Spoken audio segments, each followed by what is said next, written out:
रहीम नाज़रीन अस्सलाम वालेकुम, मैं हूँ इमरान वसीम।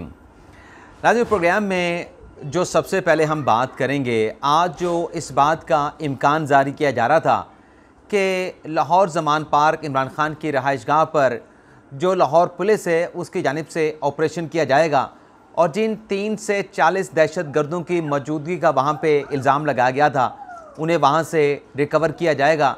तो आज ये ऑपरेशन तो ज़मान पार्क में इमरान खान की रहाइशगाह में नहीं हुआ। हाँ, ये ज़रूर डेवलपमेंट हुई है कि जो एक टीम बनाई गई थी लाहौर की पुलिस की, वो गई खान साहब के साथ जाके मुलाकात की और उसमें नाज़रीन जो एक बड़ी ख़बर सामने आई है कि 2200 अफराद की एक नई फहरिस्त जो है वो साबिक़ वज़ीर आज़म इमरान खान साहब को पेश की गई है कि ये वो 2200 अफराद हैं। यानी जो ऑपरेशन ज़मान पार्क में करने का कहा गया था, खान साहब को अल्टीमेटम दिया गया था कि 24 घंटों के अंदर आप ये 30 से 40 अफराद जो आपके रहाइशगाह ज़मान पार्क में छुपे हुए हैं इन्हें पुलिस के हवाले कर दें। तो वो तो ऑपरेशन नहीं हुआ, लेकिन लाहौर की पुलिस के जो हुकाम थे वो गए खान साहब के साथ एक तवील मुलाकात की। उसमें नाज़रीन एक SOPs तय करने की कोशिश की गई और उसमें यह कहा गया कि पुलिस के लोग यहाँ पे आएंगे, उनके साथ एहलकार भी होंगे, इस तरीके से हमारे साथ मीडिया भी होगा और हम ज़मान पार्क में ऑपरेशन करेंगे। ज़मान पार्क में उन दहशत गर्दों को जो मतलूब अफराद हैं उनको तलाश किया जाएगा। लेकिन खान साहब रजिस्टर करते रहे कि आप ज़्यादा जो सिक्योरिटी के लोग हैं ज़्यादा नफरी ना लाएँ, आप बेशक आके तलाशी लेना चाहते हैं आप तलाशी ले सकते हैं, लेकिन खान साहब जो मुसर है वो ये थे कि ज़्यादा नफरी यहाँ पे ना लाई जाए, कम से कम लोग यहाँ पे लाए जाएँ। और इसमें जो दूसरी खबर जो मैंने अभी आपके साथ शेयर की कि 2200 अफराद, वैसे तो 34 अफराद पहले ही लाहौर में गिरफ़्तार किए जा चुके हैं। जो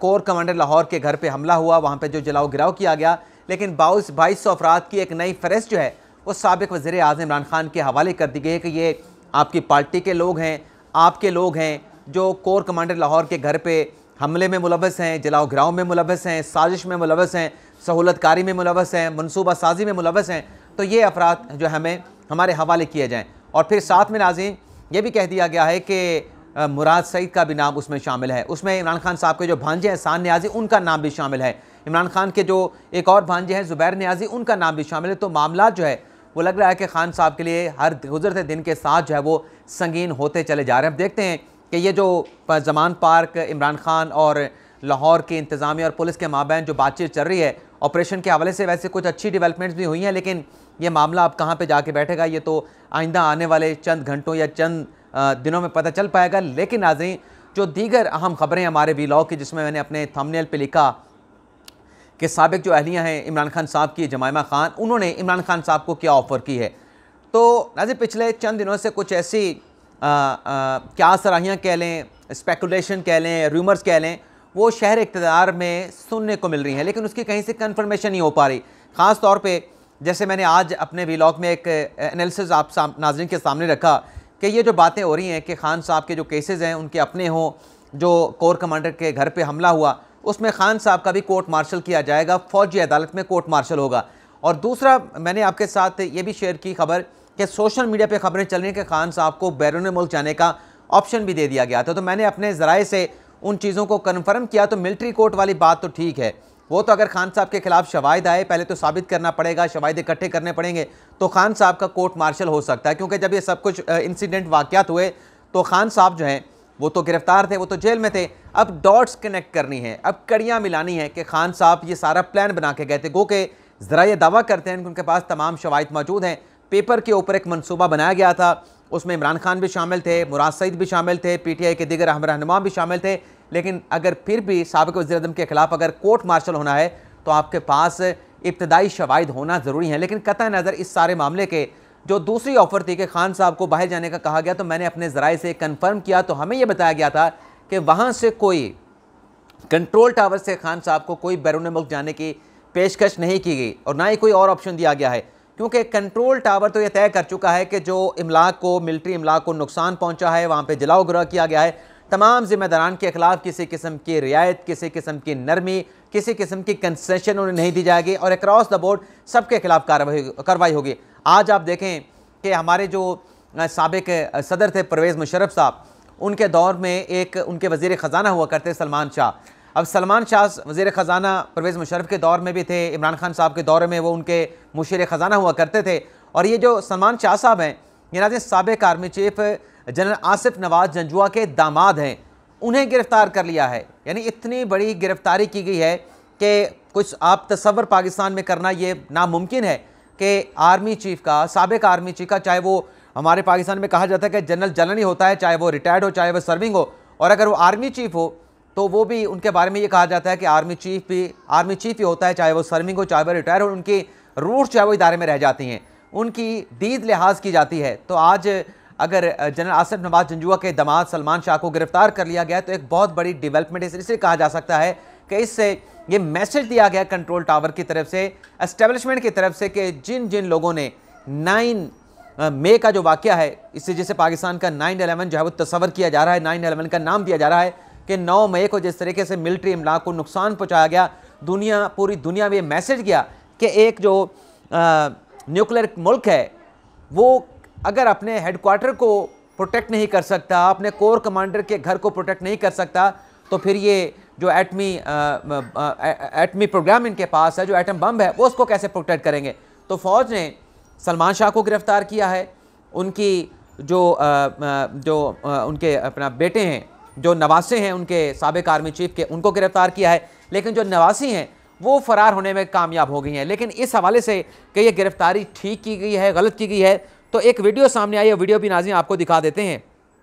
ये चंद सेकंड का एक क्लिप है, इसमें देख सकते हैं कि जो ये अपना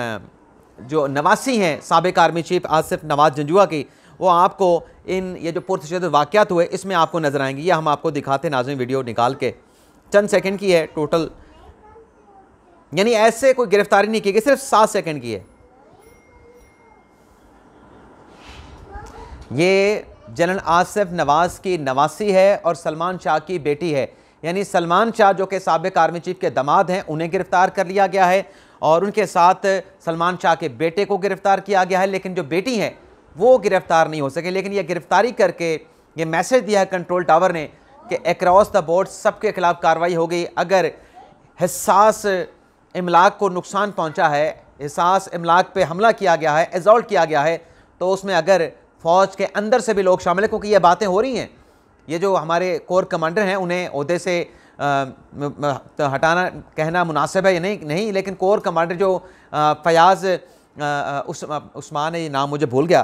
तो सलमान साहब जो हैं उन्हें रावलपिंडी GHQ बुला लिया गया है और यहाँ पे लाहौर में नया कोर कमांडर भिजवा दिया गया है। तो ये खबरें भी सामने आ रही हैं कि उनके खिलाफ भी महकमाना कार्रवाई होंगी और उनके साथ जो लाइजोन में उनके नीचे के अफसरान हैं उनके खिलाफ भी इंक्वायरी की जाएगी। और अगर इंक्वायरी में सब्सटेंस सामने आया तो ये भी वाज़े तौर पे ना सिर्फ मैसेज दिया गया बल्कि कह दिया गया है कि कोर्ट मार्शल भी हो सकता है। तो अगर इस सारे मामला के ऊपर फ़ौज अपने अंदर कोर्ट मार्शल कर सकती है, अपने लोगों को कर सकती है, तो रिटायर्ड जो आर्मी चीफ हैं या जनरल हैं उनके अगर रिश्तेदार मुलविस हैं या वो ख़ुद मुलविस हैं तो उनके खिलाफ भी किसी किस्म की रियायत नहीं की जाएगी, किसी किस्म की कंसेशन उन्हें नहीं दी जाएगी। एक तो नाज़रीन ये डेवलपमेंट हुई है। इसके अलावा नाज़रीन जमामा खान साहबा से मुतल्लिक जो मैं बात कर रहा था, बात किसी और तरफ चलेगी। जमामा खान साहब से मुतल्लिक ये जो नाज़रीन खबरें सामने आ रही हैं कि खान साहब को बैरून मुल्क जाने का ऑप्शन दिया गया है,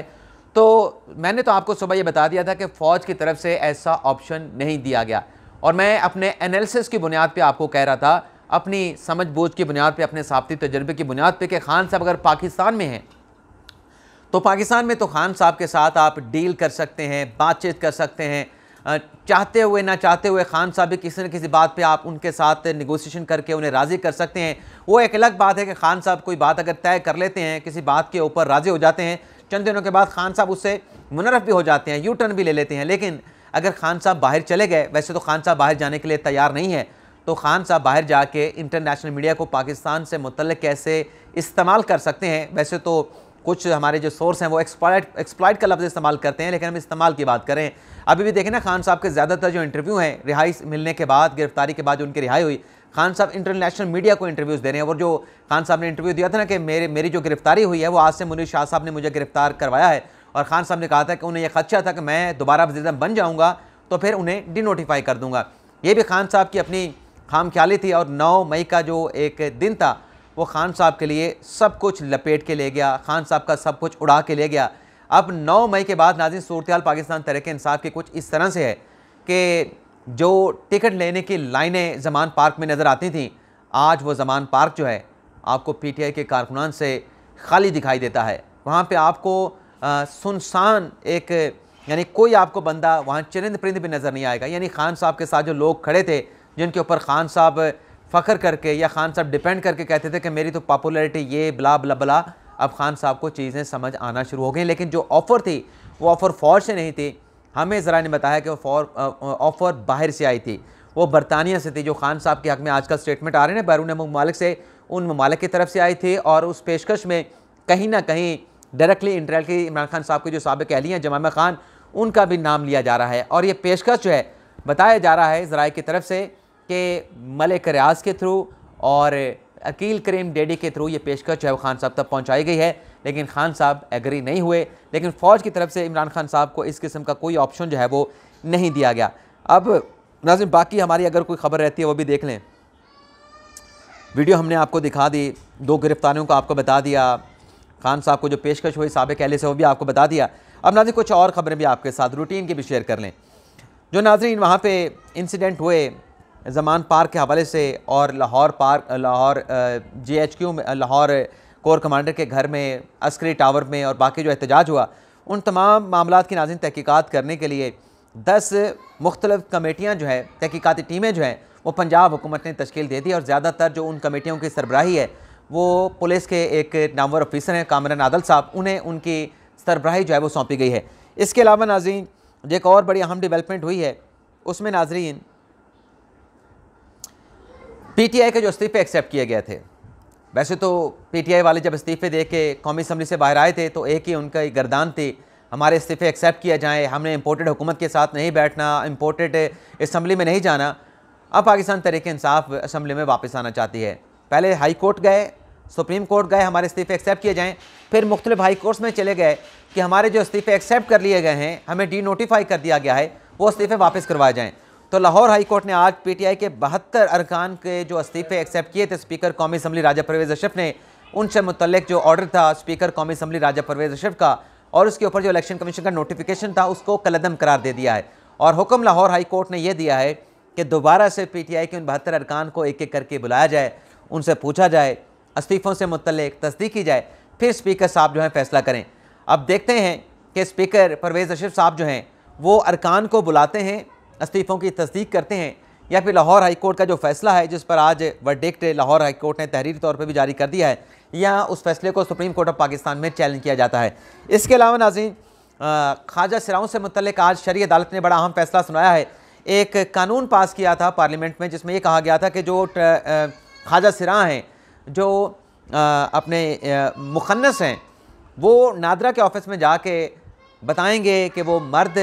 ख्वाजा सिरा हैं या फीमेल ख्वाजा सिरा हैं, तो उनके शनाख्ती कार्ड के ऊपर वो सब कुछ लिख दिया जाएगा। लेकिन इस कानून को मुख्तलिफ मजहबी सियासी जमातों और मुख्तलिफ स्टेक होल्डर्स और मुख्तलिफ तंजीमों की जानिब से शरई अदालत में चैलेंज किया गया था। आज 108 सफ़ात का महफूज किया गया फैसला जो कायम मकाम चीफ जस्टिस हैं शरई अदालत के, उन्होंने अनाउंस कर दिया है और ये करार दे दिया है कि मुखन्नस जो हैं उनके भी बुनियादी हकूक़ हैं, ख्वाजा सिराओं के भी बुनियादी हकूक़ हैं और इस्लाम में इनका नाम लिया गया है। इस्लामी तालीमात में मुखन्नस का, ख्वाजा सिराओं का आपको जिक्र मिलता है, लेकिन साथ में ये कहा कि ख्वाजा सिरा की जो सनफ़ होगी, जो जिन्स होगी, जो पैदाइश के वक्त उसकी होगी, अगर वो शीमेल अपना खातून के, अगर उसकी बॉडी के ऊपर खातून होने के असरात ज़्यादा हैं तो वो पैदाइश से खातून है तो फिर वो अपनी जिन्स तब्दील नहीं कर सकती शनाख्ती कार्ड बनवाने में, और अगर मर्द है तो वो उसको चेंज करवा के औरत नहीं कर सकता। तो ये कुछ सिखें थी इस कानून की, ट्रांसजेंडर एक्ट की, जिसे गैर शरई करार दिया गया है। इसमें हो नाज़रीन ये रहा था कि जो मुखन्नस थे, ख्वाजा सिरा थे, जो एक एलिगेशन लगा है, वैसे तो इस फैसले को, शरई अदालत के फैसले को जो ख्वाजा सिराओं की तंजीम है उन्होंने सुप्रीम कोर्ट में चैलेंज करने का ऐलान किया है, तो इसमें इल्ज़ाम ये लग रहा था कि ऐसी अपने आप को मुखन्नस बनवाया जा रहा था, अपने आप को मुखन्नस ज़ाहिर किया जा रहा था, और जायदाद में ज़्यादा हिस्सा हासिल करने के लिए जो ख़वातीन ख्वाजा सिरा थी वो अपना शनाख्ती कार्ड जो है मर्द ख्वाजा सिरा के नाम से जेंट्स मर्द लिखवा के बनवा रही थी, ताकि उन्हें प्रॉपर्टी में, क्योंकि खातून का हिस्सा कम होता है, मर्द का ज़्यादा होता है, तो ज़्यादा हिस्सा हासिल करने के लिए अपनी जिन्स को ख्वाजा सिरा के तौर पे वहाँ पर जो है वो लिखवा के शनाख्ती कार्ड हासिल किया जाता। तो आज शरई अदालत ने करार दिया है कि जो आपके पैदाइश के वक्त की जो जिन्स है उससे आप चेंज नहीं कर सकते। आप ये नहीं कह सकते कि आपकी फीलिंग्स ये हैं तो आपको ये तसव्वुर किया जाए जो आपका बायोलॉजिकल आपका जिन्स है आपका वही रहेगा चाहे जितना मर्जी उधर जाए। और फिर फैसले में भी कहा गया है कि इस्लाम में नमाज, रोज़ा और भी जिक्र किया फैसले में कि उसके अंदर कुछ ऐसी रिस्ट्रिक्शंस हैं जो कि ख़वातीन के लिए कुछ और हैं और मर्दों के लिए कुछ और हैं। इजाज़त चाहते हैं नाज़रीन, अल्लाह हाफ़िज़।